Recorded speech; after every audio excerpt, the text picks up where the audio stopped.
আসসালামু আলাইকুম। 5ই August police হত্যা দিবস।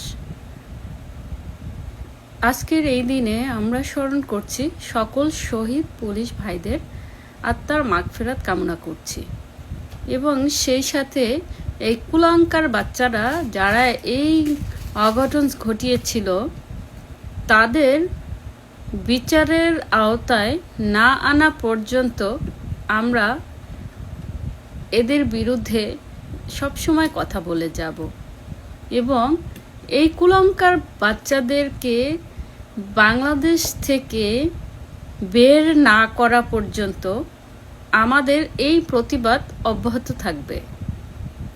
এই রাজাকারের বাচ্চারা দেশটাকে যেভাবে গ্রাস করে রেখেছে, এদেরকে যে কোনো মূল্যে বাংলাদেশ থেকে তাড়াতে হবে, আর সেই দিন খুব একটা দূরে নয়।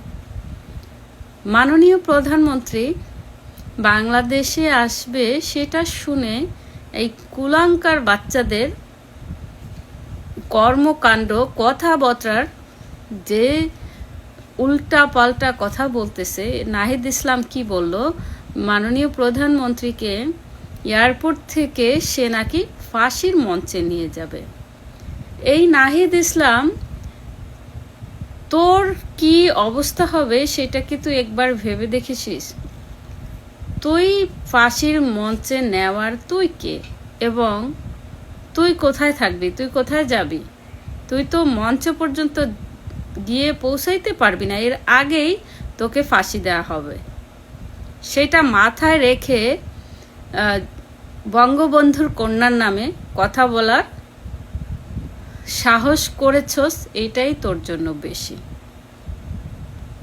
এই নাহিদ ইসলামকে এবং এই যে সারজিৎ কি লেখলো 5ই আগস্ট ওদের 14 গোষ্ঠীর মাথা, এই কুলাঙ্কার বাচ্চা, তুই ছাত্রলীগ করে ওখানে পা চেটে এই সংগঠনের সাথে ঢুকে তুই যেই গাদ্দারিটা করেছস, তুই আবার সেইটা নিয়ে কথা বলিস।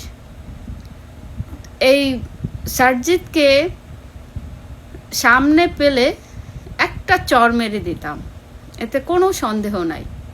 এত বড় বেয়াদব ছেলেটা। যেমন হাসানাত, ওই যে গ্রামের কিছু মোরল টাইপের লোক থাকে না, ওরকম অ্যাটিটিউড করে। এই হাসানাত, সারজিৎ, নাহিদ, ওদেরকে জনগণ পাড়িয়ে তোদের পেটের হাত আতুরি সব বের করে দিবে। তখন হবে তোদের বিচার করতে, তোদের কাঠগড়া পর্যন্ত তোদেরকে জনগণ পৌঁছাইতে দেবে না। সেই দিন খুব একটা দূরে না, এবং তোরা অলরেডি সেটা টের পাচ্ছিস, কারণ তোদের যেখানে যাস সেখানেই তোদের মার খেয়ে আসতে হয়।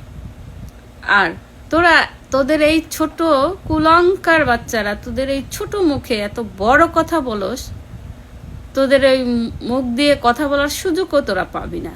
সেই দিন আর বেশি দূরে নয়। সুতরাং আমরা রেডি হচ্ছি তোদেরকে মাটির সাথে মিশিয়ে দেওয়ার জন্য।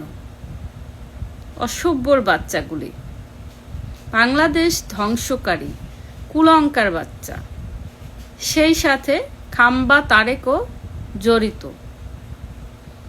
জয় বাংলা, জয় বঙ্গবন্ধু। মাননীয় প্রধানমন্ত্রী অতি শীঘ্র বাংলাদেশে আসতেছে। সবাই আমরা রেডি হই এবং একসাথে সবাই বাংলাদেশে যাব ইনশাল্লাহ।